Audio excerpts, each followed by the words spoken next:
Hello everyone. Today we'll talk about how to fix or how to solve your Google Meet app.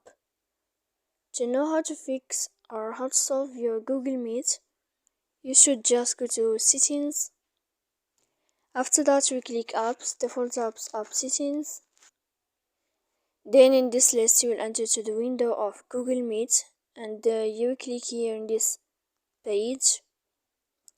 After that, we click on First Stop and we click OK. Here we'll enter to the window of storage. You will click here clear cache, and in the end you can turn on your airplane mode, and you can wait a moment to turn off your airplane mode again.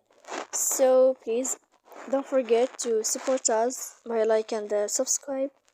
See you next time in another video, and thank you for your attention.